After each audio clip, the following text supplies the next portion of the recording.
सोचो अगर कल सुबह तुम सो के उठे और तुम्हें पता चले अब चुनाव नहीं होगा, कोई वोट नहीं, कोई विपक्ष नहीं, बस एक आदमी और उसका फैसला आखिरी होगा।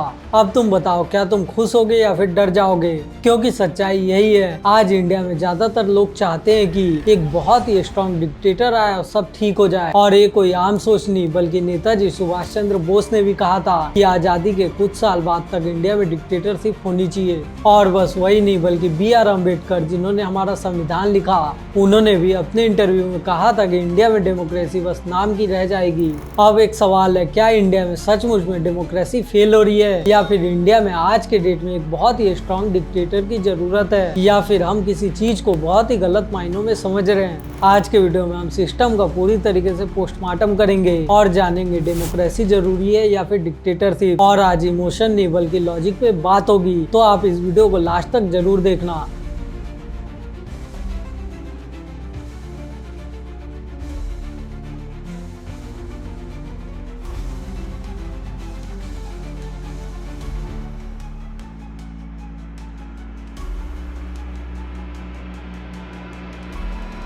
चलो एक सिंपल सा टेस्ट करते हैं। तुम खुद से एक बार पूछो, आखिर तुम्हें डिक्टेटर क्यों चाहिए? और इसका जवाब बहुत ही ज्यादा सिंपल है। आज के डेट में फ्रस्ट्रेशन बहुत ही ज्यादा है, लोग थक चुके हैं। हर साल एक नया स्कैम सामने आता है, रोड बनती है, टूटती है और उसके बाद फिर बनाई जाती है। और अगर मैं बात करूं इंडिया के कोर्ट में जस्टिस की, तो बस आपको तारीख पे तारीख मिलते रहता है। इलेक्शन में भी सेम चेहरा और बार बार सेम प्रॉमिस होता है। आप सोचो, हमारा देश आजाद हुए कितने साल हो गए और उसके बाद भी हम इतने ज्यादा पीछे रह गए। आज के डेट में हमारे साथ आजाद हुए देश बहुत ही ज्यादा आगे हैं, और उनको देखने के बाद दिमाग में एक थॉट आता है, प्रॉब्लम सिस्टम में है, डेमोक्रेसी में नहीं। एक सर्वे के अनुसार यूएस में 32% लोग डिक्टेटरशिप चाहते हैं, जापान में 41%, वहीं इंडिया में 85%। इसका मतलब बिल्कुल से साफ है, हर 10 में से 8 लोग चाहते हैं कोई डिक्टेटर आए और सिस्टम को सुधारे, सबको जाके लाइन में लगा दे। अब सुनो एक बहुत ही ज्यादा डेंजरस बात। डॉक्टर भीमराव अंबेडकर ने कहा था कि इंडिया में डेमोक्रेसी बस फॉर्मेलिटी बन सकती है।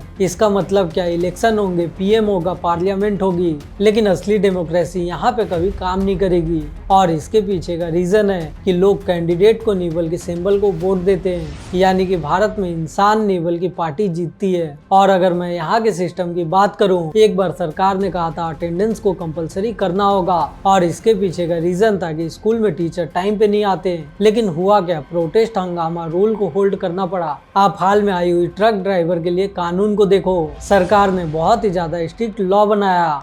एक्सीडेंट के बाद भागोगे तो सजा होगी, लेकिन हुआ क्या, ट्रक ड्राइवर उस टाइम स्ट्राइक पे चले गए, हाईवे ब्लॉक हो गई, फ्यूल की क्राइसिस आ गई, और इन सब का नतीजा कानून को बहुत दिनों तक रोकना पड़ा। आप बुलेट ट्रेन प्रोजेक्ट को देखो, स्टार्टिंग 2017 और बहुत जल्दी इसको कंप्लीट होना था, लेकिन लैंड डिस्प्यूट, पॉलिटिक्स और अप्रूवल में फंस गया, और इसका नतीजा ये आज तक कभी पूरा नहीं हो पाया। अब आप इसे कंपेयर करो चाइना से, उन्होंने 10 साल में पूरी की पूरी हाई स्पीड रेल की नेटवर्क बना दी। एक एग्जांपल को समझो, अगर कभी चुनाव होता है, 3 कैंडिडेट है, कैंडिडेट ए, बी और सी। अगर ए को मिला 33%, बी को मिला 33% और सी को 34%, इसका मतलब ये है कि सी जीत गया।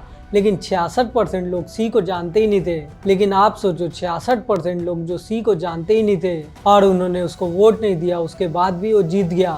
यही डेमोक्रेसी का सबसे बड़ा पैराडॉक्स है, जहाँ पे चीजें दिखाई नहीं देती। अब हम आते हैं उस चीज पे जिसे बहुत सारे लोग आज के डेट में सॉल्यूशन मानते हैं, जो कि है डिक्टेटरशिप। आज के डेट में चाइना में बहुत बड़ी डिक्टेटरशिप है, लेकिन वहाँ पे सिटीज और डेवलपमेंट बहुत ही ज्यादा आगे है। लेकिन आप सोचो, यहाँ पे सोशल क्रेडिट सिस्टम का आखिर क्या हाल है? अगर आप सरकार के खिलाफ बोलो तो ट्रैवल बैन हो जाता है, जॉब में प्रॉब्लम आती है, इंटरनेट बहुत ही ज्यादा स्लो किया जाता है, गूगल, यूट्यूब और यहाँ तक कि फ्री ऑफ स्पीच बैन है। 1989 में प्रोटेस्ट हुआ और रिजल्ट ये था, आर्मी ने गोली चलाई, हजारों लोग मारे गए। आप रसिया में देखो, बहुत ही ज्यादा स्ट्रॉन्ग लीडर है, कोई नॉनसेंस नहीं, लेकिन वहाँ पे ऑपोजिशन एकदम जीरो, मीडिया कंट्रोल होती है। See the outcome of this election. Where does all of this leave Russia's opposition? Because it seems like it's Vladimir Putin right now for the next 6 years. We don't know who's being groomed to be next in line, if you will.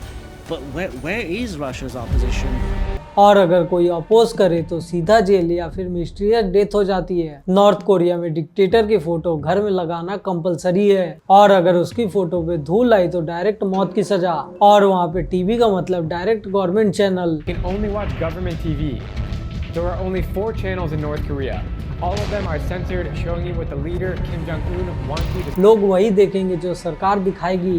ये सच्चाई है कि dictatorship बहुत ही fast development देती है, लेकिन सवाल है आखिर किस कीमत पे, और उसका जवाब है क्या तुम अपनी फ्रीडम को छोड़ सकते हो। डेमोक्रेसी परफेक्ट नहीं है, लेकिन एक चीज़ देती है, आप आवाज़ उठा सकते हो, प्रोटेस्ट कर सकते हो, कोर्ट जा सकते हो, सरकार बदल सकते हो, और अगर गवर्नमेंट फेल हो जाए तो इलेक्शन में हटा दो। लेकिन डिक्टेटरशिप में आप ये नहीं कर सकते। प्रॉब्लम डेमोक्रेसी में नहीं, बल्कि आज के डेट में प्रॉब्लम हम में है। हम करते क्या है, खराब रोड नई कार, खराब हॉस्पिटल प्राइवेट हॉस्पिटल, और अगर स्कूल खराब हुआ तो प्राइवेट स्कूल भेज देते हैं। हम सिस्टम को फिक्स नहीं करते, बल्कि उससे एडजस्ट हो जाते हैं। सॉल्यूशन क्या है, डिक्टेटरशिप नहीं बल्कि रिफॉर्म होना चाहिए। पहला, जुडिशियल रिफॉर्म, बहुत ही फास्ट केस सॉल्व होना चाहिए। दूसरा, गवर्नेंस में बहुत ही बड़ा रिफॉर्म होना चाहिए, हर चीज़ में टाइम और लिमिट लगनी चाहिए। और तीसरा, वोटर में अवेयरनेस बहुत ही ज़्यादा चाहिए। 500 में अपनी वोट कभी नहीं बेचनी चाहिए। आज की डेट की सबसे बड़ी लग्जरी क्या है, फ्रीडम। ये हमें फ्री में नहीं मिली, लाखों लोगों ने इसके लिए जान दी है। और आज के डेट में हम खुद बोल रहे हैं कि हमें डिक्टेटर चाहिए। क्या आप बताओ, हमको फिर से गुलामी में जानी चाहिए? इंडिया को डिक्टेटर नहीं बल्कि बहुत ही मैच्योर डेमोक्रेसी चाहिए। अगर आपको वीडियो पसंद आया हो तो इस वीडियो को लाइक, शेयर और चैनल को सब्सक्राइब जरूर करना। मिलते हैं आपसे आने वाले अगले वीडियो में, तब तक के लिए बाय और जय हिंद।